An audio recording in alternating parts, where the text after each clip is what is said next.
오늘 우리가 함께 읽으실 이 데살로니가 전서 5장 12절에서 28절의 내용을 가지고 믿음의 형제라는 제목으로 함께 은혜를 나누고자 합니다.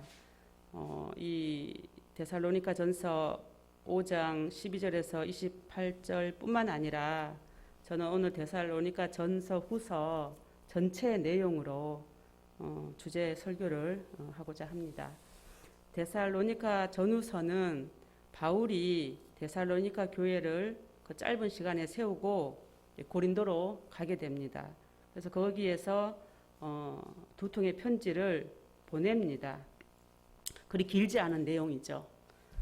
이 내용이 별로 길지 않았다는 것은 좀 짧게 쓰였다는 것은 그만큼 많은 권면이 필요 없는 교회였을 수도 있고, 또 몇 마디 안 해도 철석같이 잘 알아듣는 교회이기도 했지 않을까라는 생각을 해봅니다. 가끔 편지 보낼 때 길게 절절히 또 이렇게 했던 말 반복하고 쓰는 편지가 있는가 하면, 또 해야 될 얘기만 몇 마디 안 해도 그 내용에 충분히 바울의 마음을 헤아리는 그러한 사람들이 있었지 않나라는 생각도 해봅니다. 이 데살로니카라는 지명이 붙게 된 데는 특별한 이유가 숨겨져 있습니다. 이 마게도니아의 왕으로 있던 필립 2세가 죽습니다.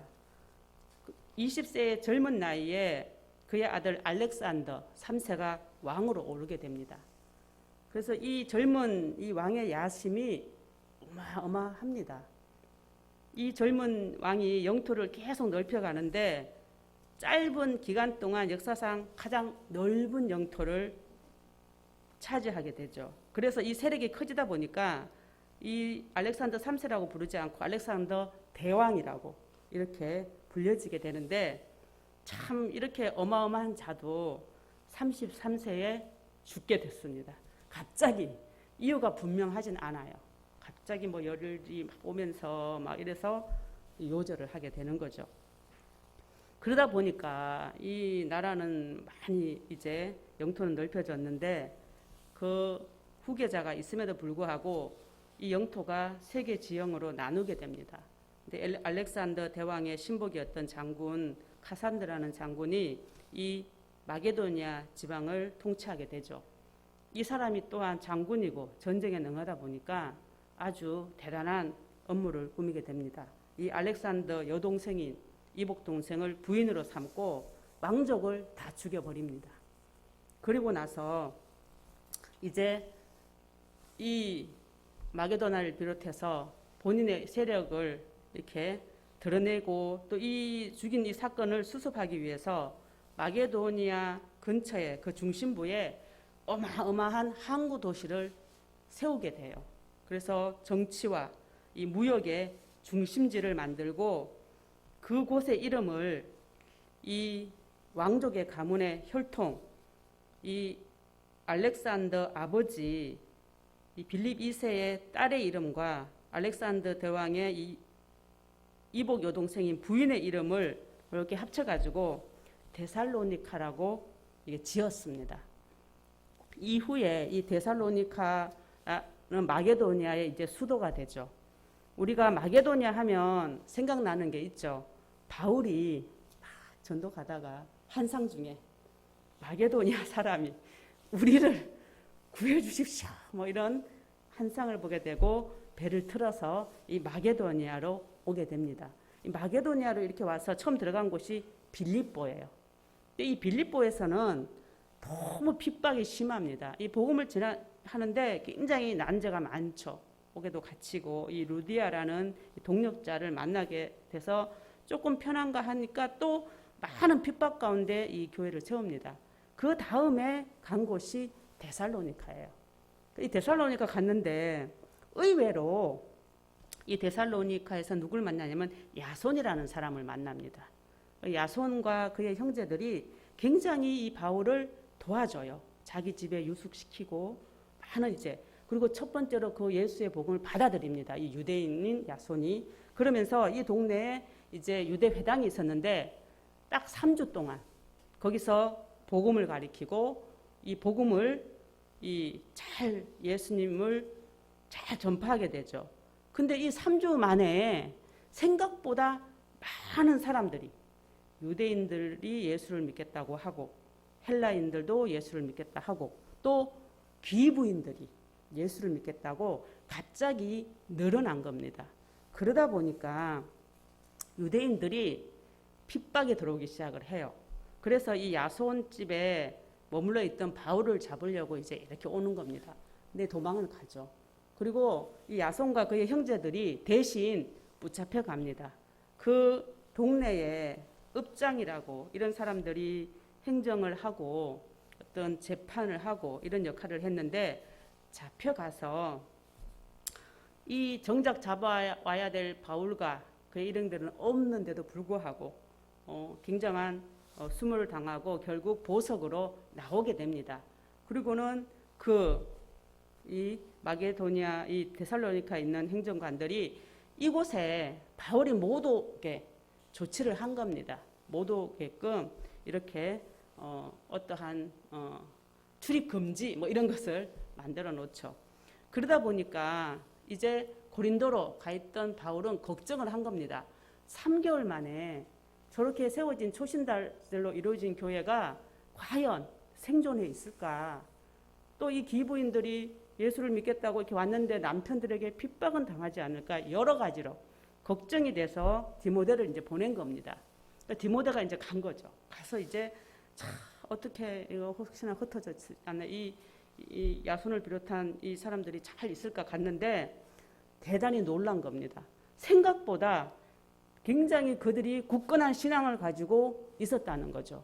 핍박에도 불구하고 심지어는 점점 성도가 늘어나가지고 교회가 부흥이 된 겁니다. 그러다 보니까 정말 이유를 굉장히 알 수 없지만 너무 신기한 일이다. 그래서 바울한테 와서 이 내용을 전합니다. 갔더니 다 바울을 그리워하고 있고 바울이 가르쳤던 그대로 잘 말씀으로 잘 세워가고 있다. 그런데 또한 몇몇 또한 문제점도 있더라. 이렇게 전해 듣습니다. 그래서 그 문제에 대해서 또 이렇게 쫙 써가지고 고린도에서 보낸 편지 내용이 이 데살로니가 전서 후서입니다. 이 빌립보 교회에 비하면 아주 수월하게 세워진 데살로니가 교회지만 이 교회 역시 굉장히 핍박을 당하고 있었는데 이 핍박 중에도 어떻게 성장을 할 수 있을까? 이 뚜렷한 지도자가 없음에도 불구하고 데살로니가 교회를 지탱하고 있는 이 성장케 하는 이 비밀은 과연 무엇일까? 여기에 첫 번째 이유가 나옵니다. 이 말씀이 기초가 되어야 된다고 나옵니다. 먼저 이 바울이 가서 한 일은 그겁니다. 말씀을 전한 거예요. 회당에서 예수의 복음을 강론하고 그 뜻을 잘 풀어서 예수님을 증거했다는 겁니다.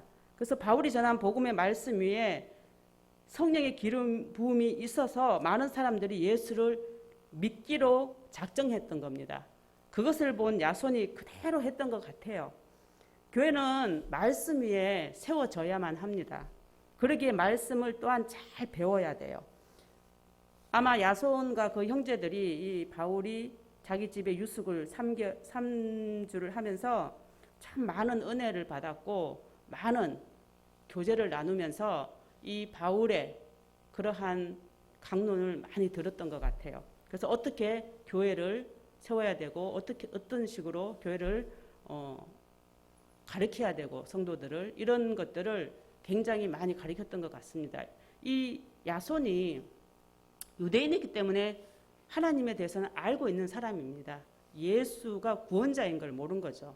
이 상황에서 마치 바울처럼 기본 지식이 바탕인 상태에서 예수의 복음을 받아들이면 아무래도 신학적인 이 지식이 구약에 더해지니 더 하나님에 대한 그러한 예수 그리스도가 올 수밖에 없었던 그 모든 상황들의 그러한 지식적인 면에서 굉장히 바르게 전했을 가능성이 많습니다.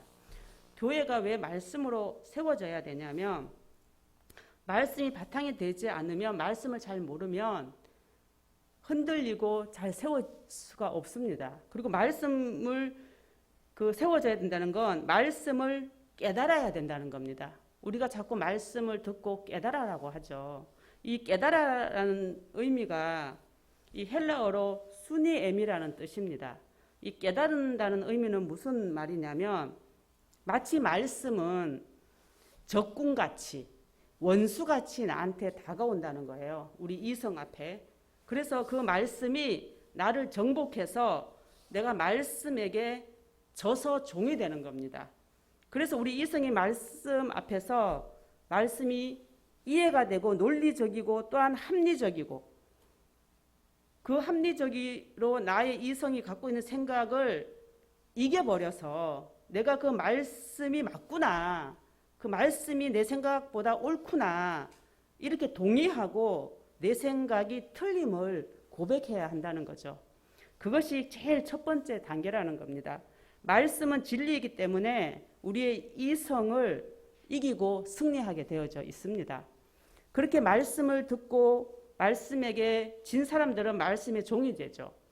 그 다음에 두 번째 단계가 있는데, 두 번째는 교회의 그 존립과 성장의 원인은 성령의 능력이라고 합니다.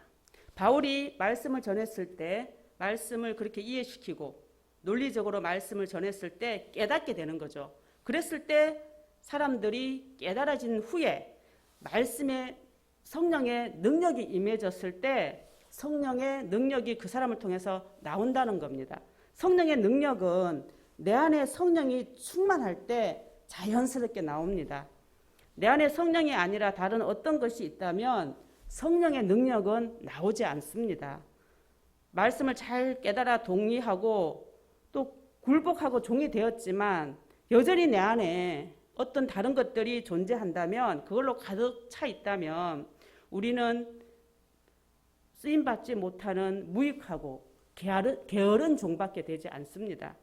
성령의 능력은 내 안에 있는 것들을 고백하고 주님의 은혜로 그것을 잘라버리고 몰아내는 것입니다. 그래서 이것을 우리는 회개라고 부릅니다. 내 안의 것들을 나갈 때 그 악한 것들은 울며 이를 간다고 합니다. 그래서 회개할 때 눈물이 나는 거예요. 통곡을 하는 겁니다. 내 안에서 그 쫓겨나지 않은 것들과 치열한 싸움 속에서 내가 그 온전한 회개를 통해서 그것들이 나갈 때, 내 안에 온전히 주님만 가득할 때는 내 안에 주인 되시는 주님이 계심으로 그냥 나오는 거예요. 사랑이든 어떤 믿음이든 그것이 자연스럽게 나오는 겁니다. 그리고 세 번째, 교회의 성장의 원인은 세상의 본이 되는 교회라는 겁니다. 이제 이런 사람들이 이제 옛사람을 벗어버리고 새 사람으로 거듭나게 되죠. 그렇게 되면 이제 예전의 모습대로 살아가는 것이 아니라 이제 나를 통해서 빛된 그리스도의 모습이 내 삶의 가정에서, 일터에서 그렇게 드러나서 섬기는 자의 모습으로 변한다는 겁니다. 이 사람들이 놀라죠. 예전에 그렇지 않은 사람들이 갑자기 그런 모습으로 변하는 것을 보고, 그런 사람들이 자신이 치유가 되고 또 말씀에 순종하는 삶이 일상 속에서 사라지고 그렇게 이어지면 복음은 자연스럽게 흘러가게 되는 것입니다. 하나님은 그러한 자들을 통하여 복음의 통로 역할을 하게 하십니다. 말씀을 깨닫는과 또 성령의 능력, 하나님께서 주시는 개인적인 은혜로 그건 가능하지만 본이 되는 교회는 스스로 이루기는 참으로 힘듭니다. 또한 믿음은 구원이 선물이고 구원은 철저히 개인적인 것이지만 믿음 이후에 그 믿음을 혼자서 지켜나가는 것은 거의 불가능합니다. 믿음을 주셔서 구원받은 후에 성도는 혼자서 구원에 이를 수 있다는 착각을 버려야 합니다. 교회 공동체의 구성원이 되므로 하나님의 몸에 붙어있는 유기체가 되어야 됩니다. 그래서 절대 혼자서는 구원에 이를 수 없는 사실을 인식하고 교회 공동체의 구성원이 되어서 협력해서 하나님 나라를 구축해 나가는 것이 믿음을 지키는 유일한 길입니다. 여기에 우리의 자유의지가 극대화됩니다. 스스로 분별해서 스스로 옳음을 내가 깨닫고 스스로 서가는 장성한 분량까지 우리가 믿음이 자라는 축복이 우리 모두의 있길 주의 이름으로 축원합니다. 그리스도의 제자의 모습에 본을 보인 바울의 이 짧은 3주간의 모습을 그대로 따른 결과의 모습이 이 데살로니가 교회의 모습이기도 합니다. 그런데 이 데살로니가 교회도 좀 문제가 있었어요. 이 무슨 문제냐면 잘못된 종말론적 신앙이 있었습니다. 예수님이 빨리 좀 있으면 올 것 같으니까 아무것도 안 하는 거예요. 곧 오시니까. 그래서 게으르고 잘못된 사고로 많은 갈등을 빚게 되죠. 그래서 이 데살로니가 전후서에 이 잘못된 신앙관을 또 잘 바로잡기 위해서 뚜렷한 종말론적 신앙관에 대해서 얘기하고 있고 재림 예수의 오심까지 어떠한 모습으로 현재를 살아야 될 것인가를 잘 적어서 보냅니다. 이 데살로니가 교인들이 이 내용을 잘 수용했던 것 같아요. 그래서 우리가 오늘 함께 읽었던 이 고난 중에서도 항상 기뻐하라, 쉬지 말고 기도하라, 범사에 감사하라. 이것이 우리 성도들을 향한 하나님의 뜻이라고 이 바울은 정말 소리 높여 이 내용을 잘 적으면서 이러한 마음으로 매일매일을 재림 예수를 준비하는 그런 신앙인들의 모습으로 살았으면 좋겠다라는 간절한 마음으로 이 바울 서신서를 마감하고 있습니다. 예수님께서 우리가 다시 오실 그 종말론적 신앙, 다시 오실 재림 예수님에 대한 경고는 예수님께서도 하셨습니다. 이 불의한 청지기에 대한 이야기를 하셨죠. 어떠한 사람이 주인의 빚을 막 탕감해 주지 않습니까? 좀 있으면 쫓겨날 판이 됐으니까. 그래서 막 깎아줘요. 이 사문서 위조 같은 이 일을 예수님께서는 지혜롭다 하시고 얼마나 답답하셨으면 우리가 못하니까 야 세상 사람들 봐라 저렇게까지 해서라도 자기의 미래를 준비하는데 우리는 하나님 앞에 설 걸 다 알지 않습니까? 이 상황에서 하나님 앞에 설 날에 내가 무엇을 준비해야 될지 모르는 이 답답한 신앙인들을 보고 이렇게까지 외치고 있는 겁니다. 우리가 하나님 앞에 다 설 겁니다. 우리는 선한 청지기의 삶을 살아야 됩니다. 선한 청지기는 이 나에게 주신 것이 하나님이 맡겨주신 거라고 고백하는 이 고백이 있어야 되고 맡겨주셨다면 그분께서 뭘 하려고 맡겨주신지를 기도로 우리가 잘 알아 그것이 그분 뜻대로 사용되는 그러한 우리 모두 되시길 주의 이름으로 축원합니다. 데살로니가 교회는 아마 그 일을 잘 감당했으리라고 저는 믿어집니다. 저는 도톤동에 이제 온 지 한 달하고 20일 됐습니다. 오래된 것 같아요. 금방 지났는데도 아주 한 1년은 산 것 같습니다. 이 능골 삼거리 집에 있을 때 목사님께서 신방을 오셨어요. 그때 제가 이 받은 말씀이 데살로니가 전서 이 5장의 말씀입니다. 또 공교롭게도 이번에 제가 가게를 이렇게 사업장을 열었는데 또 개입 예배를 했는데 목사님께서 이 말씀을 저에게 또 주셨습니다. 그래서 이 데살로니가 교회는 건물 교회이기도 하지만 또 사람이 교회지 않습니까? 그래서 나에게 이 데살로니가 교회의 모습을 이렇게 살아라고 바라시는 주님의 또 마음이 아닌가 저는 또 개인적으로 생각을 해보았습니다. 새로운 이 주신 사업장이 마치 이 데살로니가 교회 모습이었으면 참 좋겠다. 마치 지금 이 시대 코로나 때문에 많은 것이 막혀 있지 않습니까? 복음을 전할 길이 참 막혀 있는 이 형국에 마치 바울이 배를 틀어가지고 저 마게도니아로 가서 그 외치는 사람들을 그 길을 제시했듯이 혹시라도 하나님께서 좀 다른 통로를 여셔서 그것을 통해서 복음의 문을 열어주시는 않을까라는 개인적인 소망이 있습니다. 제가 개업한 그 사업장 이름을 참 즐거운 가게라고 지었습니다. 이 참 즐거운 교회 또 다른 전도처의 공간이길 소망하는 마음도 있었고 이 데살로니카라는 동네가 이 왕의 가문의 계승을 표시하기 위해서 이 왕의 가문의 딸의 이름과 그 핏줄인 반핏줄인 그 부인, 사랑하는 여자의 부인의 도시 이름을 썼죠. 이건 어떻게 보면 사람의 힘으로 이렇게 지은 이름입니다. 근데 우리는 진정한 왕 되시는 예수님의 사랑하는 신부의 이름이 우리 교회의 이름이지 않습니까? 그래서 저도 우리 내 사업장의 이름을 참 즐거운 가게가 그 주님의 신부된, 왕의 신부된 이름이길 소망합니다. 그래서 그곳에서 그 교제 속에서 성령의 어떤 역사하심이 있어서 복음이 전해지고 그로 인해서 우리 참 즐거운 교회가 성장과 부흥이 이루어지길 소망합니다. 제가 데살로니가 전서 5장의 제목을 믿음의 형제들이라고 지었습니다. 이상하게도 데살로니가 전후서는 이 내용이 굉장히 많이 적혀져 있어요. 형제들아. 다른 데는 별로 없는데 뭐 읽을 때마다 형제들아 형제들아 유독 굉장히 많이 적혀져 있습니다. 그래서 이 바울이 왜 이 내용을 굉장히 많이 집어넣었을까 참 개인적으로 궁금하더라고요. 바울은 이 형제라는 이름을 어떻게 보면 참 우연인 것 같지만 의도적으로 문장이 바뀔 때마다 적어놓은 게 아닐까라는 생각도 해보았습니다. 형제라는 의미는 피를 나눈 관계를 뜻합니다. 한 부모 밑에 속한 여러 자녀를 뜻하기도 하죠. 바울은 데살로니가 교인들에게 형제들이란 단어를 의도적으로 쓰면서 하나님의 결속으로 맺어진 공동체는 인간으로 끊을 수 없다는 것을 강조하고 있습니다. 데살로니가 사람들은 누구나 다 알고 있습니다. 이 동네가 이 이름이 어떤 내력으로 써져 있다는 걸 다 알고 있어요.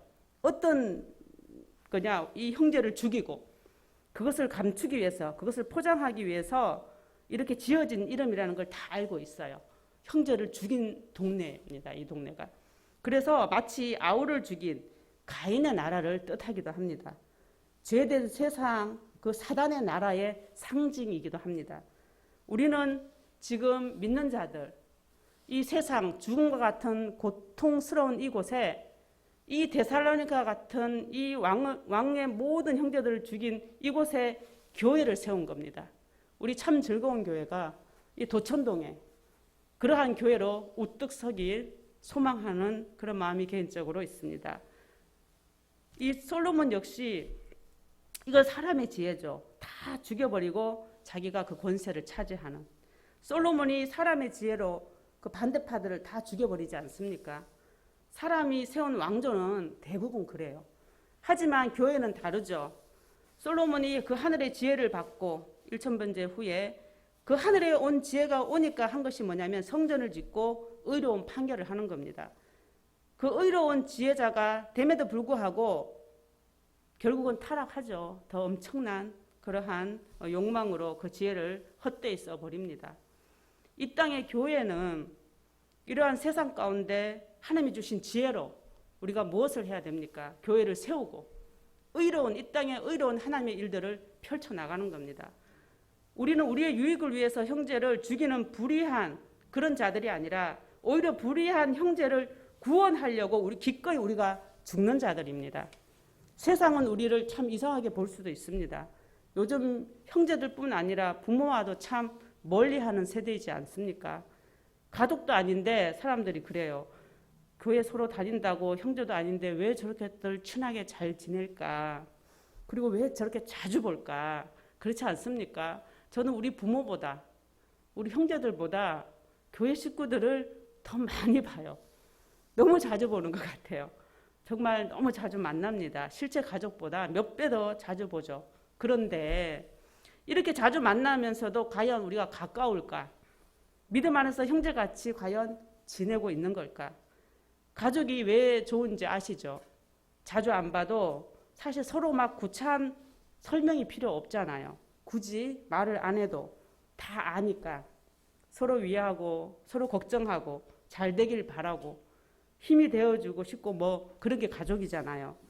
그렇게 우리가 자주 만나는데 마치 세상처럼 한 아파트 살면서 엘리베이터에서 매일 보면서 엘리베이터에서 다정한 옆집 아줌마처럼 우리가 만나는 건 아닌지, 정말 옆집 살면서 눈인사하고 그저 아무 왕래도 없이 지내는 그런, 과연 우리는 그런 관계가 아닌지 우리 한번 깊이 생각을 해봤으면 좋겠습니다. 우리는 하나님의 의지로 하나님을 한 아버지로 섬기는 자녀들입니다. 하나님께서 예수 그리스도의 피로 거듭나게 하시어 새 언약으로 이루신 교회 공동체 가족이라는 것을 꼭 기억하시기 바랍니다. 공동체 가족은 세상의 가족들하고 좀 다릅니다. 나이 순도 아니고 능력이나 세상의 어떤 지위하고도 무관없는 교회만의 질서가 존재합니다. 각자마다 직분을 주시고 서로 섬기도록 하셨습니다. 그래서 직분을 부르죠. 세상에서는 뭐 이름이나 직업이나 관계로 부르지만 이 교회에서는 좀 다릅니다. 이곳은 천국의 모형이기도 합니다. 앞으로 우리가 가야 할 천국의 삶을 연습하는 곳이기도 합니다. 그래서 우리가 주일에는 아무것도 안 하고 일하지도 않고 신나게 놀면서 주님만 찬양하고 예배드리고 아무것도 하지 않는, 천국에 가면 아마 그렇게 살 거예요. 천국의 그 하루, 그 천국에 살아갈 모습을 주일날 그 하루 사는 겁니다. 아무것도 안 해도 하나님만 찬양하고 마음껏 먹고 즐기는, 우리가 아마 죽고 나면 그렇게 살 거예요. 미리 하루 그렇게 연습하는 날입니다. 아마 천국에서도 남편 없어요. 시부모 없습니다. 자식 없어요. 그래서 천국인가 봐요. 그런데 제 생각엔 남녀도 그럼 구별질까? 우리가 부활 후에 영원히 죽지 않는 완전한 새 몸으로 입지 않습니까? 그래서 그때는 그냥 형제인 거예요. 그냥 하나님 앞에 거룩한 신부입니다. 그래서 형제인 것 같아요.